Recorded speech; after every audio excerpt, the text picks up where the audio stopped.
Bismillahirrahmanirrahim. Alhamdulillah. Alhamdulillah nahmaduhu wa nasta'inuhu wa nastaghfiruhu wa nu'minu bihi wa natawakkal alayh wa na'udhu billahi min shururi anfusina wa min sayyiati a'malina. Man yahdihillahu fala mudilla lahu wa man yudlilhu fala hadiya lahu wa nashhadu an la ilaha illallah wa nashhadu anna Muhammadan abduhu wa rasuluh. Bismillahirrahmanirrahim. Assalamu alaikum wa rahmatullahi wa barakatuh. Alhamdulillah, today is the 9th of Muharram and we've entered the 10th after Maghrib, Alhamdulillah. So it's a very auspicious day for us, auspicious night and day. And like we mentioned last week, that the 10th of Muharram, which is known as the Ashura, is a very blessed day for us because it's like a power point in our year, and Allah subhanahu wa ta'ala in the old days made many things happen on this day. So we should pray on this day. We should make a lot of astaghfar. There's a lot of things happening in the world. New things are coming up. Allah subhanahu wa ta'ala protect us. Allah subhanahu wa ta'ala protect the Muslim ummah. Allah forgive our sins. Allah have mercy on us. It's very important to pray in these times for the entire ummah, inshallah. So today we are doing a story about a sensitivity towards people who have disabilities. Now, the world is full of people who have lots of different kinds of disadvantages and disabilities. Now, some of them are obvious and some of them aren't. And the wider society does try to work and do a job of bringing awareness to the public of how to be sensitive to the needs of people who are disadvantaged. For example, if they're blind or deaf or they have ADHD or all the new things that are coming up as well. So, but there's on a personal level, on an individual level, this sensitivity towards other people is very important. It's what makes a person human. It brings out the humanity. So we are, just one moment. So it's very important for us to be sensitive towards others, be sensitive towards those who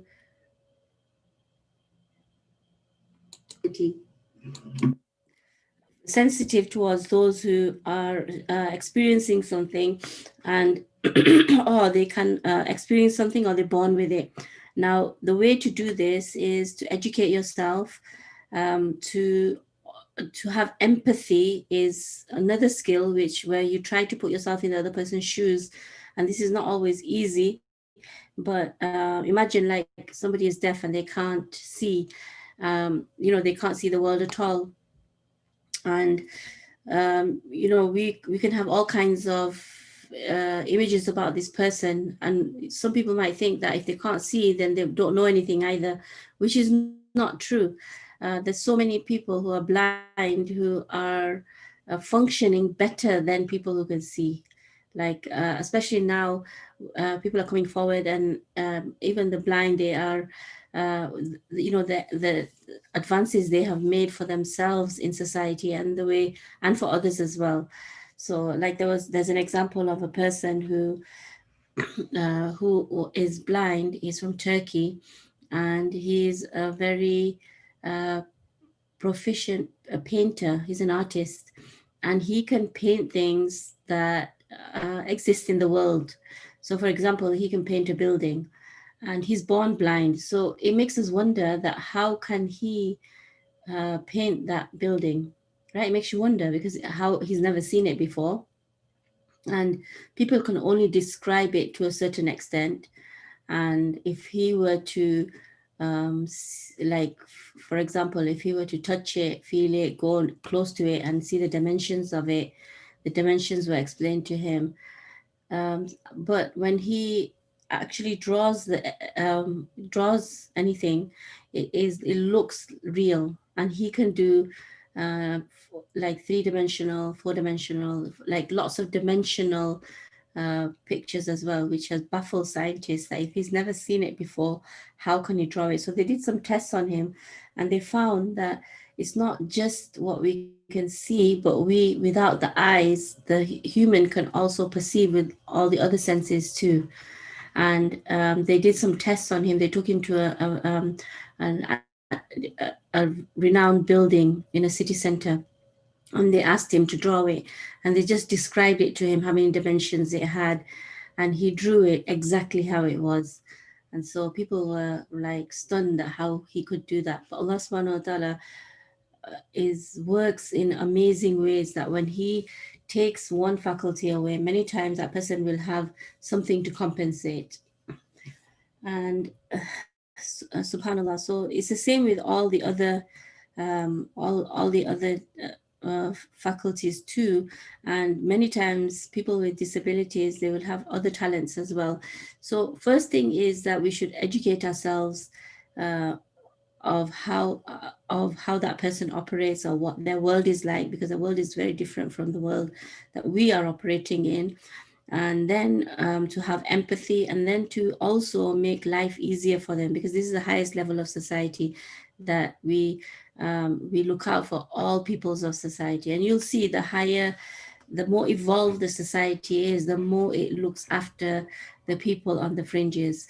And if you do like a socio-economic political survey of the countries around the world, you'll see this, that the more evolved the people are, the more they take care of those people with disabilities. So anyway, this story is from the olden times, but it still illustrates a very important point. And as with all of Rumi's stories, they have lots of depths in them. So there was an old grocer by the name of Salman, and he was deaf. So there was a man called Salman who's deaf, and another man is going to come whose name is Shaban, and he was also deaf. So this is a story about two men who are deaf. So there was an old man whose name was Salman, who was very hard of hearing. So the people called him Salman the Deaf. Anyone who wanted to buy something from his grocery had to shout to make himself heard. Salman knew that he was deaf, so when he wasn't able to make out what was being said to him, he would say, "I'm hard of hearing, please speak more loudly." One day, a man named Shaban, who lived near the store and who did not pay his bills promptly, tried to buy some things on credit. Salman said, "I'm illiterate and I don't keep an account book or a ledger, and I don't give credit."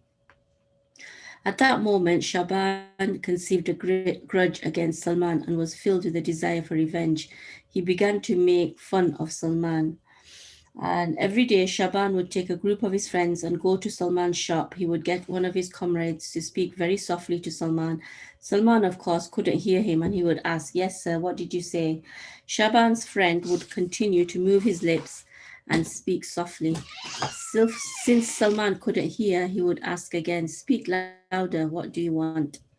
Then Shaban would come forward and shout in a loud voice, "Uncle, are you deaf? Our friend wants some plain tree greens." All of Shaban's friends would then laugh. Salman, however, would get upset. "I don't have any plain green trees. This is a grocery store, not a vegetable stand." That would cause them all to laugh again, and then they would depart. On another day, another of Shaban's friends would go to Salman and repeat this buffoonery. Salman wouldn't be able to hear, and Shaban would come forward and say, "Uncle, are you deaf? Our friend wants 2 yards of canvas." Shaban's friends would roar with laughter, and the grocer would become flustered and answer, "But we don't have cloth. This is a grocery store, not a cloth store." The grocer was very annoyed at this nonsense. One day he saw Shaban by himself and said to him, "Look, Shaban, I know that I'm deaf, so stop doing what you have been doing. It's very annoying and it won't please God. If you're trying to harass me, if you are trying to harass me to get some protection money out of me, I'm telling you plainly, I won't pay it. My deafness is a kind of sickness. It's a physical defect, not a sin, and I'm not responsible for it. You aren't making a fool of me, you're just showing others that you are rude and troublesome. An illness is something that can befall anyone. Once I was young like you and in good health. Now I've become old and deaf. You never know what calamity may afflict you tomorrow, so stop doing that and don't bother me anymore. Said Shaban, tell me, will you give me credit? No, said Salman, I don't give credit to such as you. You're a scoundrel and can't you're a scoundrel and can't be counted upon. If you were a good man, you wouldn't mock an old man. It isn't right. When they said you're deaf, they were right, laughed Shaban. Very good, said Salman. I hope that someday you will understand my pain. So Salman cursed Shaban, and that was that. It happened that one day Shaban found that he had become hard of hearing. Perhaps it wasn't because of Salman's curse, because the affairs of the world are not often connected with prayers and curses. In any event, Shaban became deaf and could hear what people were saying only with the greatest difficulty. So I'm going to pause here. It's you can see in the story that Shaban was the one who was uh, teasing, and all that time he'd been teasing the old gold the grocer. But Allah Subhanahu wa Taala had another plan, and he made this same man Shaban. He made him deaf as well now, right? And um, this is an important point that when we are rude to somebody, or we accuse somebody, or we taunt another person, or we laugh at them, then it's the rule that it says in the hadith that usually that will be visited on that person too, right? So you have to be careful what you do to others, right? You have to um, be careful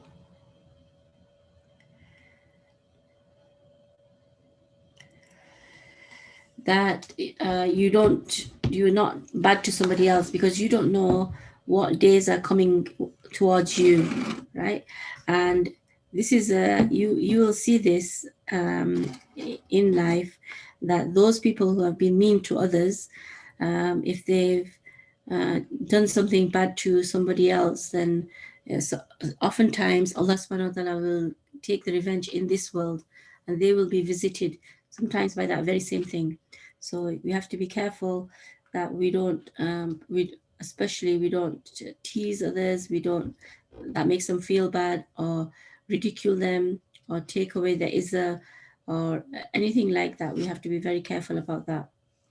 So this man Shaban, now he has become um, deaf. So one day, while conversing with someone, he misunderstood what that person was saying. The man laughed and said to Shaban, "Uncle, are you deaf?" Shaban became very unhappy at these words and tried to listen very carefully when he was talking with people so as to understand correctly. But it was no use. Gradually, he became virtually stone deaf. Yes, it happens that people go blind, deaf, or lame. All of these conditions are physical defects, but they're not shameful or a sign of sin. But Shaban had been very proud, and now he didn't want anyone to know that he was deaf. Whenever he was in conversation, he would concentrate as much as possible to foresee questions and answers, and to read the movements of the lips so that his responses would not be inappropriate. But all these efforts were in vain. In some instances, Shaban became so embarrassed that he regretted concealing his deafness. One such incident occurred when he went to a mill. So, the mill in his neighborhood was a water mill that had been built at a distance from a spring. The water from the spring would enter the flue of the mill and turn the water wheel, which would in turn drive the millstone. After performing that task, the water would flow under the mill and into the fields to be used by the farmers for irrigation. Sometimes the water from the spring would be cut off above the mill and the mill wouldn't work. Other times the flow increased and the millstone spun rapidly. The farmers who wanted their wheat, barley, millet, and corn ground into flour would bring it to the mill. They would pay the millers a portion of that flour and take the rest home. So on that day, Shaban put a load of wheat on a donkey and went to the mill. After unloading the wheat, he tethered the animal in the lane. The millers ground the wheat into flour and put it in sacks. Shaban returned and put the sacks on the donkey and started to go back home. As soon as he stepped out of the mill, Shaban saw a villager who had a loaded donkey standing at the foot of the lane. The villager had a load of potatoes he was delivering to someone, but he hadn't been able to find the house. When he saw Shaban from a distance, he ran to him to ask him for directions to that house. When Shaban saw the man coming towards him, he started to think, well, that man probably wants to go to the mill and doesn't know the way, and he's coming to ask directions. I'll say, yes, it's right here. He'll ask, is the mill working today? And I'll reply, yes, today is one of those days. Then maybe he'll say, then there's a lot of water. I've already seen the level of the water. It's up to my waist in the channel. So I'll say, yes, it's up to here and point to my waist. Then he'll say, does this mill grind the wheat into good flour? And I'll answer, yes, it's excellent. At that moment, the man reached him. Shaban was still rehearsing these questions and answers. Peace be upon you, said the villager. Shaban had been so busy with his plan to conceal his deafness that he had completely forgotten about the courtesy of replying to a greeting. Said, yes, it's right here. Where's the reply to my greeting? Demanded the villager. I haven't asked anything yet. What's right here? Are you crazy? Yes, answered Shaban. Today is one of those days. Why are you talking nonsense? Asked the villager with growing annoyance. Why were you made to go under mud? Yes, agreed Shaban. Up to here. He pointed to his waist. The villager grew angry. No, higher. With your manners, it'd be better if they loaded you up like a donkey. Shaban thought that the villager had asked him if he had brought wheat to the mill. He said, 1 donkey load. That's really the way it should be, snapped the villager. It's excellent, said Shaban with a smile. The villager thought that Shaban was ridiculing him. He raised his hand threateningly and used it to express his anger at Shaban's crazy behavior. Ah, cried Shaban, why are you going to hit me? I didn't say anything bad. Look, said the villager, if you'd received some kicks and blows, maybe you'd understand what you were saying. It's too bad that I have work to do. I don't have the patience to bother with you anymore. The villager tugged at the bridle of his donkey and went off to find someone else to ask about the house he was looking for. Then Shaban said to himself, what a strange person. After I had asked him the information, he wanted to hit me. Then he got his donkey and took the flour home. So you can see what's happening here, that Shaban doesn't want to admit that he has a disability, and so he's trying to compensate for it, and the compensation for him isn't working because what he's doing is, even before the person asks the question, he tries to anticipate what the answer should be, and he gives the answer, and the answer is usually something wrong or off. So this is what is happening, and it's not working for him, so people are getting mad at him. And then one day he goes to visit a person who is sick, and so he goes to visit him, and again he's doing the same thing. He's anticipating the answers that he has to give, and one of them is, he's saying that, uh, Shaban asked that man, what medicine are you taking? What are you eating? So that man, he gets so mad at him because he's on the deathbed, but Shaban is asking him all these questions which are inappropriate. So the man says to him, I'm consuming the poison of death. Excellent, said the deaf man. There is no food better than that for a sick man. So he can't hear what he's saying. So he's carrying on with his own answers. The sick butcher became even more upset. One of those present said to Shaban, my good man, what are you saying? Are you his enemy? Shaban couldn't hear these words of caution. He was silent for a few moments, then asked the butcher, who's your doctor? The angel of death, he cried weakly. Get up and get out of here. What impudence. You have a good doctor, said a deaf Shaban. He does good work wherever he goes. Whatever house he enters, he finishes the job in a day. The sick man couldn't stand it anymore. Ah, take this fool away from here. Throw him out. What does he want from me? The others grabbed Shaban and kicked him out, saying, What kind of an idiot are you? Is that the way you talk to a sick man? Do you hate him?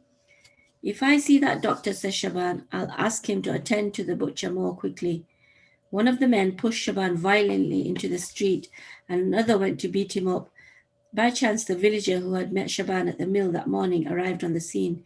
Hit him, he cried, adding fuel to the flames. He's not even crazy, he's just a mocker, a fool. Only a beating will straighten him out. I've already seen his tricks. When the villager went to strike a blow, Shaban shouted, Why are you hitting me? I didn't say anything bad.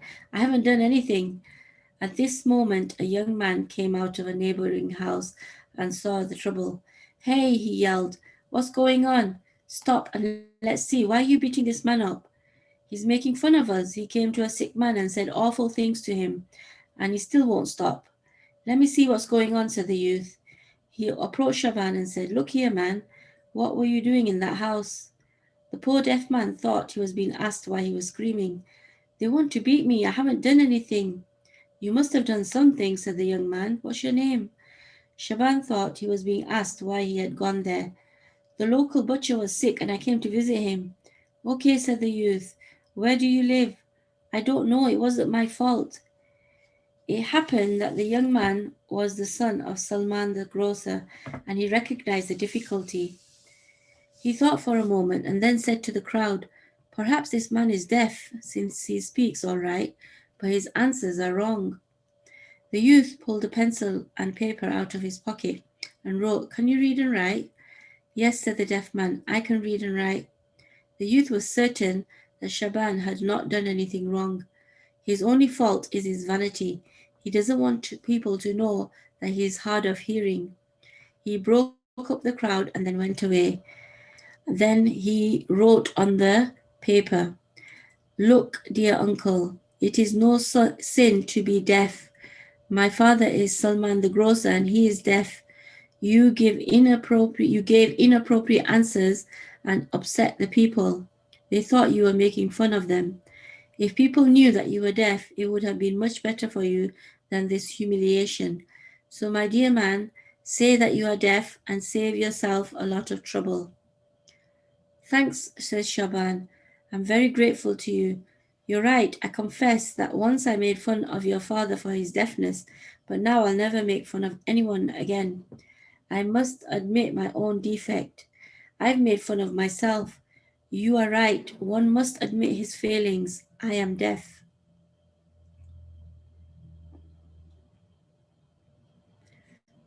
After that day, Shaban put a piece of paper in his pocket, and whenever someone asked him something, he would show him the paper. Upon it was written, Sir, I am deaf.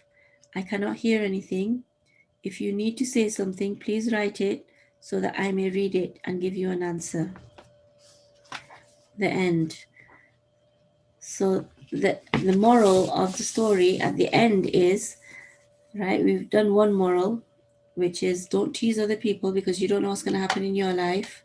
Don't look down on others too, because we don't know what life's going to bring to us. And don't ridicule others. Don't shame others. Don't talk about others.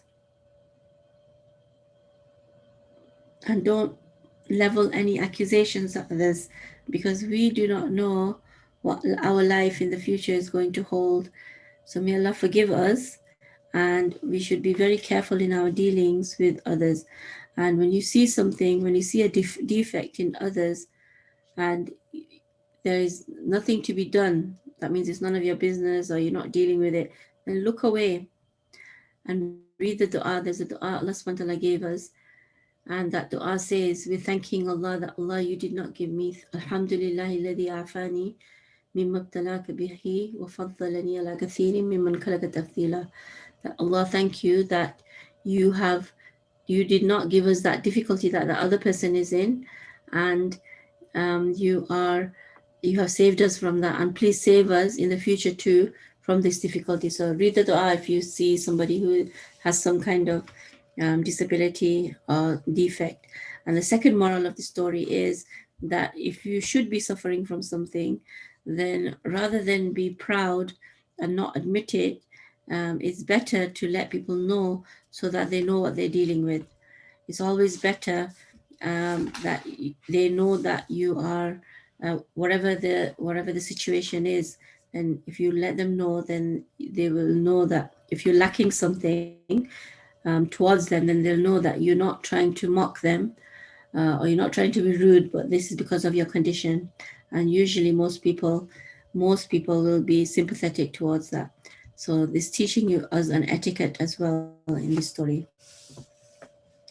Right, so the second story is called Kamaluddin Hassan. Now, there was a poet who had written a long poem about the New Year's festival. In it, he had included much praise for the goodness of the current king. He had worked very hard to insert as much praise as possible. On the day of the New Year's festival, he went to the royal court to read his masterpiece and collect a suitable reward and perhaps a cloak of honor. In olden days, when there were no newspapers and magazines and there was no radio or news reports, kings and princes and ministers gave poets generous presents to put their good deeds and honors into verses that would be recited to the people. Lots of poets put all other considerations of art aside and lived on the money they received for their praise and glorification of the great. In this way, both parties benefited. So it was almost like if you had to write out a yearly report, for example, or a monthly report, and you wanted to enumerate all the things the king had done. So the poets, what they would do is they would put it into verse, into poetry, so that it could be read in the marketplaces, and it would praise the king and all the work that the king had done and his ministers had done. So it was an important piece of work. So they had this system, and then in turn, the king would always they would generously uh, pay the poet. So in this way, the poet would make money too, and it supported the arts. So our poet had heard too that this particular king would give 1,000 dinars for a good ode. That was why he had composed such a long one. So after receiving permission to approach the throne, he recited his poem. It was a beautiful poem, and those present admired it very much. The king shared their opinion and whispered to a retainer, 1,000 dinars. He meant that the poet should be given a reward of 1,000 dinars. It happened that the king had a vizier named Kamaluddin Hassan, who was a learned man, a lover of literature, and a connoisseur of poetry. Since he saw that this poet's poem was superb, he whispered to the king, "Give permission to bestow 10,000 dinars on this poet, for his poem is better than all of the others." "Vizier," cried the king, "what are you saying? If we spend money like that, the treasury will soon be empty. We have 1,000 kinds of obligations. We can't just foster poets. There are many unresolved problems in the world. There are limits for everything." "What you say is true, Your Majesty," replied Kamaluddin. "I accept that poetry in itself will not solve any problems, but everything good has its own good and is valuable. The people love poetry, and this poet, with his eloquence and taste, has a much greater value than the others. Well chosen words are sharper than a sword. We should encourage him so that his sword-like tongue will always be employed in your service." "That's not a bad idea," mused the king. "Very well, do what you think best." The vizier ordered that a purse of 10,000 dinars be given to the poet, together with a suit of splendid clothing. The poet was delighted. After receiving these presents, he said to the courtiers, "I had heard that the reward for an ode was 1,000 dinars, but now I see it is much more than that. If I had known that, I would have written a far longer poem and included even better things." "That's the way it is," was the reply. "They always give poets 1,000 dinars. But this Kamaluddin Hassan, the king's vizier, liked your poetry so much that your reward was made 10,000 on his advice. Kamaluddin Hassan is a learned man and a connoisseur of poetry. He wanted to show you that he recognized your merit. Wonderful, said the poet. So that's how it is. Then the poet went home. In order to show his appreciation and gratitude to Kamaluddin Hassan, he wrote a longer poem praising him and sent it to the vizier's house. With the prize money that he had received, the poet was saved from poverty and became free from worry. He was able to take care of his own affairs for a while and write poetry that he himself, according to his own taste. Most of this poetry told stories and was filled with counsel and wisdom. The vizier admired this poetry, but the prince did not. However, after some time had passed, the poet found himself in debt once more. People said to him, "You'd better write another ode and get a prize in order to straighten out your life." So the poet sat down and wrote another lengthy poem. This one was twice as long as the first, and he used every literary device he knew to embellish it. He tried to employ all the skills of his art to make it beautiful. Then he sought an audience with the king. He went to the court, took his poem, and read it. So you can see that in the first time when he read his poem, he had been, instead of the 1,000 customary dinars, he had been given 10,000 dinars. Now, the second time that he goes, he's going to have a very different experience. So he reads out his poem, and the assembly applauds, and the king, as was his custom, called a retainer and told him to bring 1,000 dinars. But by this time, the previous vizier had died, and the king had a different one. This vizier had the mind of an adding machine and was very tight with money. In a low voice, he said to the king, as your majesty commands, but I imagine that 1,000 dinars for a poem is rather a lot. The poet who wrote it in one night will be satisfied with 10 dinars. But, said the king, this is a very capable poet. He doesn't make it a habit of praising just anyone every day. His praise is very valuable to us. It's better that he be pleased and always commemorate our goodness. True, said the vizier, but if we are to give every poet 1,000 dinars, who stitches together a few verses and comes here with his hand outstretched, the treasure will soon be emptied. Everyone will leave his work and his land and start writing poetry. We shouldn't encourage flattery. That's true too, said the king, and they are the ones who spread the news about our justice and fairness throughout the land. Fair words are sharper than a sword. There is nothing wrong with this poet serving us with the sword of his tongue. Yes, said the vizier, but poetry doesn't solve any problems. We have 1,000 different kinds of expenses, and the kingdom has 1,000 unsettled problems. We should encourage the artisans. We should encourage the builders, the carpenters, the blacksmiths, the farmers, so this country will flourish. The essence of poetry is just a fistful of words. The more money the poet gets, the more they lie and the more they mislead the people. If we use that money to buy candles and light the streets and lanes after dark, or to build another hall of justice, or to thwart tyranny and oppression, such works would be 100 times better than poems. Yes, agreed the king, but the poet has heard that the reward for an ode is 1,000 dinars. If we disappoint him, he may go away and criticize us. That's possible, replied the vizier, but I won't disappoint him. With your permission, I shall please him with promises and assurances. By postponing and delay from one day to the next, I'll keep him pleased while he waits for his money. When he's come to me a few times, he'll get tired of it. Just when he's about to give up hope, I'll give him 100 dinars. He'll bow his head to the throne with joy and relief that he got something and didn't leave empty handed. That is a rule of life. If you pay quickly in cash, you'll pay more, and people will be less pleased. But if you pay late and less than the full amount, they'll be happy to get what you give them. If that's what you say, said the king uneasily. Anyway, I want him to depart the court pleased and satisfied. Your mind may rest at ease, your majesty, said the crafty vizier. Then the vizier addressed the poet. That was a very good poem. God bless you for it. But there is something I need to say to you. We wanted to give you a prize of 100,000 dinars. Yes, indeed, it's worth it. But unfortunately, we don't have more than 1,000 dinars on hand today, and we have many obligations. You know that better than we do. In any case, we wish to ask Your Excellency to give us a week to raise the money. Then I'll present you with whatever you wish.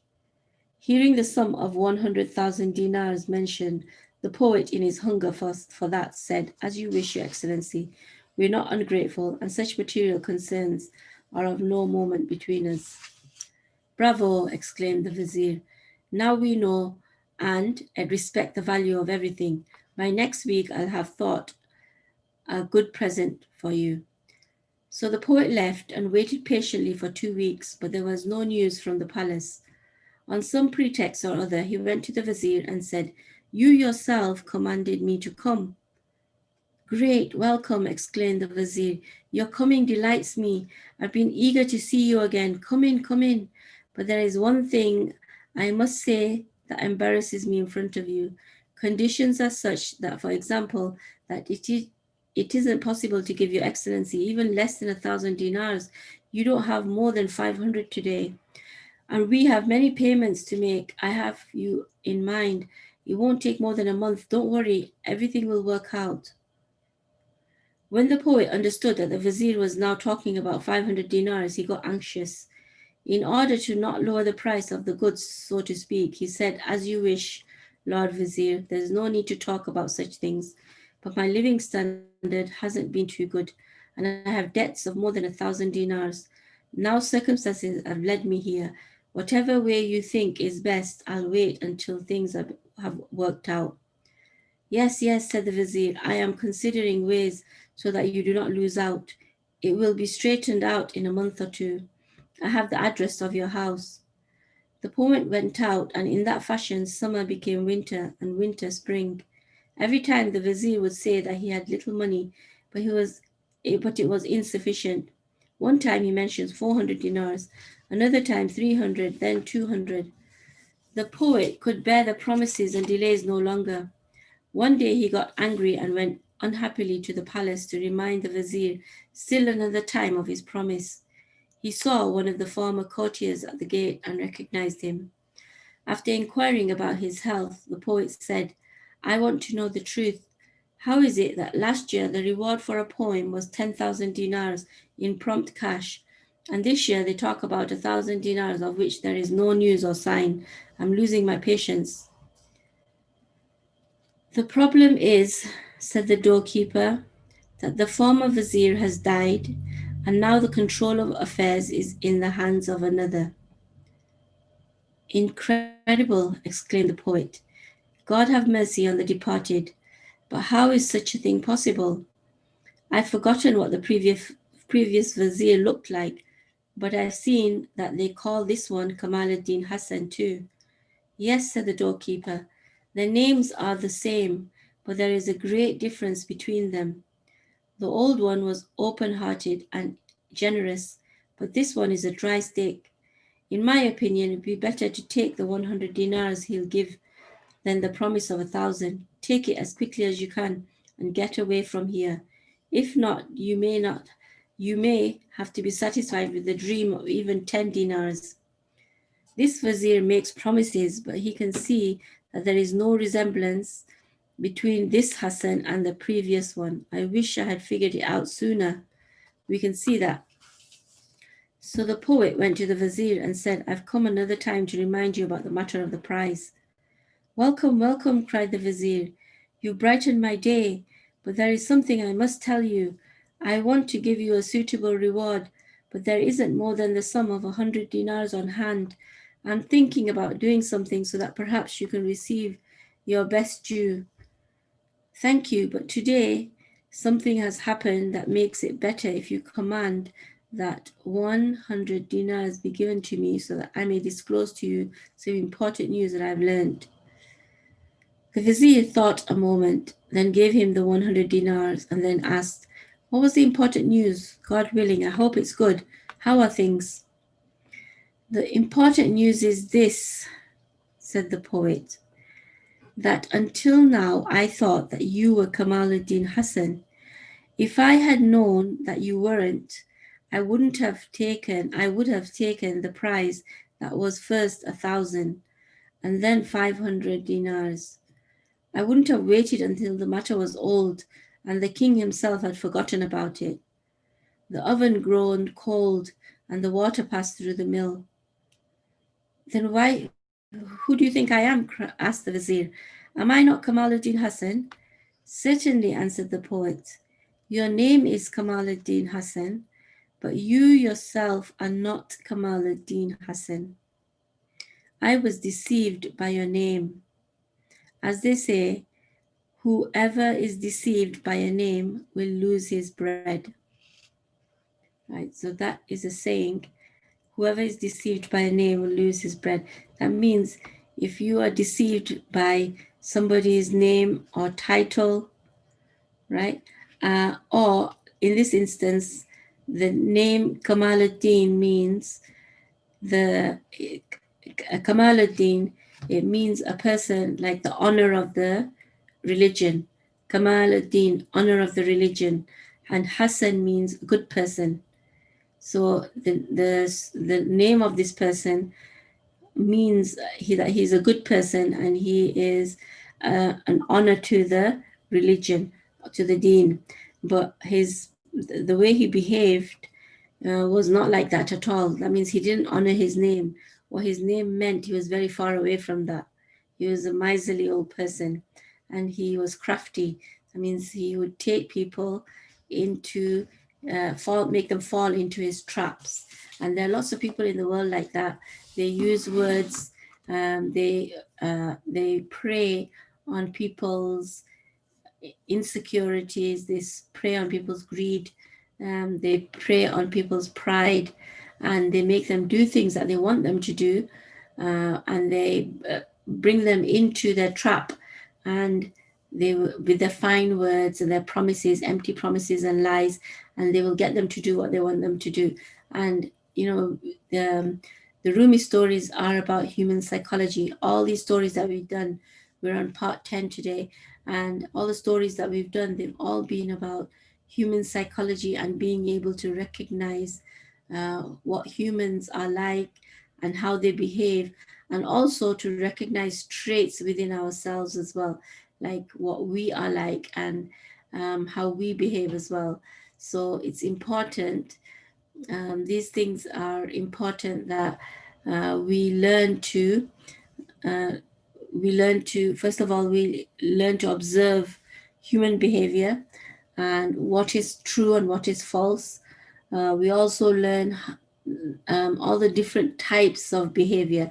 Like, for example, there might be some types of behavior that you, if you're growing up, you've never seen them in your family, you've never seen them in your friends, and you might go out to a different type of people and you'll see those traits. So to learn human psychology is important. You don't have to take a course in it. You just have to observe, and you read good books and observe real life, how people behave, and you learn a lot. When you observe real life and you observe what people do to each other, what they do in certain circumstances, then you will learn how people behave and you can protect yourself as well. And this story is about human character, that you get the best of people. Like the first vizier, he was kind-hearted, and he also appreciated um, poetry. Not only did he appreciate it, but he had far vision, because he understood that if you take care of your artisans and your poets, then you'll have a richer world. He understood that. He understood that if you looked after the people who take your messages outside of the palace, then you will have good public relations. So his thinking was much, much far-sighted than the second vizier, who was only looking after the pennies. Right? He thought that if he saved the pennies, and they would have a richer kingdom. But that's not true. And this is true in life too, that whatever you support as a person, what you choose to support, what you put your money behind, and what you want to see in the world, for example, and what you give your support to, these are important things, because that is what will happen in the world. So you have to be selective, we don't have to be like sheep following everybody else. We have to be selective in what we support in the world, and what kind of things we want to put out there, and what we put our, not just our verbal support, but also our monetary support behind as well, like the king and the vizier in the first part of this story. And the second part, obviously, is telling us about the trickery of the world, that there's a lot of trickery in the world that we have to be careful of. One important way that we can protect ourselves when we go outside is to read the du'as. That when we read the du'as, the Prophet's du'as are very beautiful. There's morning du'as. One of the morning du'as is about, "Oh Allah, protect me from the trickery of others, and that I should be mean to other people, that the harm of other people, and that I should harm other people, because we too can fall into the trap of harming another person." So the morning evening du'as are really important as well, um, inshallah. So I hope you are enjoying the days of Muharram. And somebody asked me, how do you enjoy the days of Muharram? So one of the things that we do is we're fasting. So there's an enjoyment in the fasting. It will feel a little bit like Ramadan in your home when you're all fasting tomorrow, inshallah. Tomorrow is the 10th of Muharram. Strongly encouraged to do that fast. And then on top of that, we commemorate it. How do we enjoy it? We remember the prophets. We think about the prophets, and we remember what they did in the world, and all the things that they went through, and all the hardship that they went through, all the calamities that they went through, and how Allah subhanahu wa ta'ala took them out of it. And if Allah subhanahu wa ta'ala took them out of all the calamities, then Allah subhanahu wa ta'ala will take us out of our troubles as well, inshallah. So it's important to commemorate. This month is our historical month. There's so many things that happened in this month, so we can go back and look at all the stories of the prophets, and all the historical significances, and then they all merged on this 10th of Muharram. This is why the Ashura, the 10th, tomorrow, is a very important day for us, inshallah. So um, try to fast, encourage your family to fast, make it a day of prayer and gratitude. It's also been said that in the hadith that we should spend on our families. If we spend on our families, that means we're more generous with everything on that day, with our rizq, and we spend on each other, and then Allah subhanahu wa ta'ala will spend on us throughout the year as well. This is in one of the hadiths. So inshallah, I hope you have a very nice day tomorrow. All of us, we have a beautiful day tomorrow. And we should look at the prophets um, and our Prophet ﷺ as our own family, and because one day we will meet them, and the more we feel an affinity and closeness to them, the more we will feel it when we're there too. So send lots of salawat on the Prophet ﷺ tomorrow, tonight, and tomorrow as well, inshallah. Assalamu alaikum wa rahmatullahi wa barakatuh.